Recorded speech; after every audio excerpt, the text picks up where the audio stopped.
Hey guys, how you guys doing? This is Alejandro and Sean right here from Boxing and Basketball. Hey Sean, did you watch that press conference today?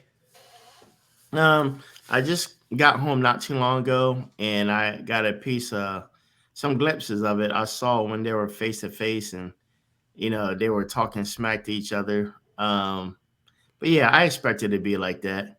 I think a So lot of people, a lot of people were criticizing Ryan because he said now that there's a lot of security, a lot of people standing around, about 100 people on stage, said Ryan's kind of sticking out his chest.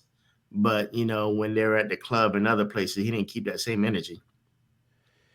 yeah, they seemed pretty intense, and it seemed like Ryan was like acting like a tough guy. But what I want to talk about is the clauses that he mentioned. He, of we, I knew about the 136 catch weight, and it should be at 135, but it looks like Tank gave him what that 1 pound. But he also mentioned that he has a rehydration clause that he cannot weigh more than 145 pounds after the weigh-in or the day of the fight. What are your thoughts on that? There's a lot of fighters that had rehydration clause. When fighters tend to come in an extra 15, 20, 25 pounds overweight, you kind of want it to protect yourself. If you know that you're a guy that doesn't really blow up after fights and your opponent can pick up 20, 25 pounds, and that means a lot when you're getting stung with those punches. On the flip side, it's a catch 22, right? So a lot of times when you got to weigh in that next day, it's usually anywhere between 8 and 10 in the morning. Mm-hmm. So, even after the weigh-ins, man, you can just pretty much eat some fruit and some liquids. Eat something healthy like fruit liquid salad, right? And you should be fine within that 10 pounds. Now, after that 8, 9, 10 o'clock a.m. weigh-in, you can get yourself a nice, decent meal, right? But Yeah. here's where it can backfire. If you get a pretty decent meal, because you only have to make the 10-pound weight class like by like 8, 9, 10 in the morning, right? But the fight won't even happen until like maybe 10 o'clock at night. So you got 12 hours. So you can go in there and eat, get yourself a nice steak and potatoes, pasta, whatever. The problem with that, doing it all in the same day after holding out for so long, you can become very sluggish and your legs can go out from right underneath you in the middle of the fight.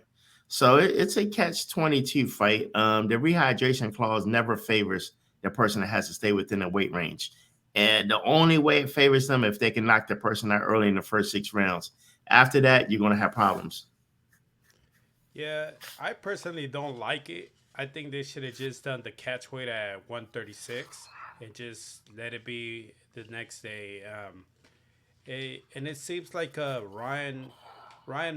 actually he talked about it, and he said that there's other stuff that he cannot speak of, but he to make this fight happen, that he took a lot of disadvantage uh, parts of the contract on his side to make it happen. Um, it's So if pretty. he doesn't end up losing the fight to Gervonta Davis, I'm sure he's going to spill the beans, and I want to hear what all those clauses and stuff were. But what do you think of all that? Like, what do you think of Ryan accepting it? All this is this because it could be looked at in two ways, in my opinion. It could be either it's a money grab that now he has an excuse to say I lost because of this, and that, or it could also be a thing that he really just wanted to make the fight happen. Um, I think Ryan is all about the fans. I think Ryan has already made some pretty decent money. I'm not saying that he's a multi-millionaire, but I think for right now he's made money that he can live comfortable with. Right now, I think he's looking for the fame, the notoriety, being the best in that weight division. And he knows, even though he gave up a lot of clauses, a lot of stipulations, that if he beats Gervonta Davis, I mean, man, the sky's the limit to what money he can make even after that. So it's kind of like what Floyd Mayweather said. He talked about one of his earlier fights when he was fighting for the championship. It might have been against Gennaro. I think he said he took that championship fight for like 30,000, knowing that by beating him, what it would do to boost his career going forward. So I think it's one of those things right there, why he's doing it. With him, I think it's about proving that I'm the best first and money second. He knows the money will come if he beats Tank Davis, especially if they did a rematch. So it's high reward, high risk at the for both. Yeah, but that's what those gamblers say, right? Yeah. So other than that, like when they did the first face off, I expected Ryan to be much bigger than Gervonta, but I didn't see him. It was Gervonta small, Do, but do you mean as far as height, size and the width, or are you talking about height? Man, well, height the and angle, size. the height I saw, he was way taller than Tank Davis. But one of the things that Tank said that he Tank also said in an interview that he expected Ryan to be much taller.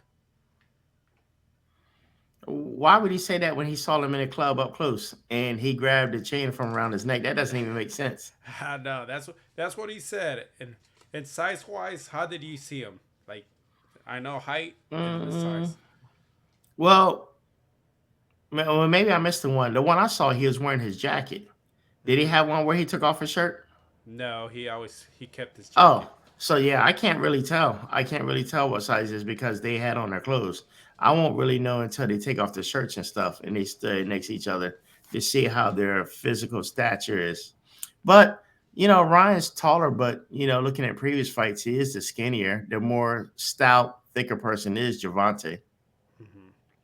And what I was doing a little research on that fight, and it's been a while since Ryan got down to 135. Because when he came back, he fought at 138 with Tango, I think that's how you say it, and then he fought Fortuna at 140. So it's been a minute since he's been at 135. I believe 2 years. Hmm. Yeah, yeah, So it's definitely been 2 years. This whole weight class thing is definitely a strategy by tanking them. And it's not that Tank is afraid of him. 'Cause I don't think Tank's afraid of anybody. It's just that if you want to fight me and you're the bigger guy, I want a fair advantage when we do fight. I think that's what it's coming down to. mhm, gotcha. And one more thing, what did you think about Leonard Alabi and Mayweather Promotions being involved in this fight? Well, that's the thing. So Mayweather Promotions, TMT is not involved. So I just saw an interview not too long ago. First of all, shout out to Leonard Ellaby for rocking a gray beard and gray mustache. Like I'm so glad you got rid of that high black A little hair dye for mustache. men and all that. Man, I've been telling Leonard all the time, Leonard, just be you, man. Be the 50-year-old man you are, man. We don't expect you to be acting like you're still 30, man. So I appreciate being natural. With that being said, they were asked about that about Mayweather, and they said, and Leonard stopped them real quick. No, this is not a Mayweather. TMT is not involved at all in this. He said, but I forgot how Leonard worded it. He still messes with Tank, and he works for Floyd and Al Heyman. So, but he did Hmm. say Floyd Mayweather has nothing to do with this. TMT is not involved, but he is there, I guess, on behalf of PBC, I guess. Gotcha. Okay. Well, let's see how the press conference goes tomorrow, and we'll see the build up. All right, So, Sean. Well, so, so Alejandro, hopefully, are you going to the presser? yes, I'll be there for sure. Yes, he's going to get a Yes. lot of videos and photos for all y'all out there. Yes. Ask ask thousands of questions. Get on Twitter and Instagram. Ask people what questions they want to know. We I will, Sean. And I'm gonna try to get as much footage for all of you guys so we could get you guys all the access we could get for you behind the scenes And and I want to everything. tell y'all this. In a little bit, me and Alejandro is going to be interviewing Destiny Owens, Day Owens. She's from out of Baltimore. 6-0, 3 knockouts, 15-1 as an amateur. She's from out of Baltimore. And matter of fact, her trainer was one of the original trainers of Gervonta Tank Davis. Oh, nice. So for all y'all out there, make sure you check out the Destiny Day Owens interview as well. As we'll get into about her career coming up, Tank Davis working with his trainer and things like that. So make sure y'all be on the lookout for that. Alrighty, guys. Well, we'll get you on the next one. See you guys. Peace.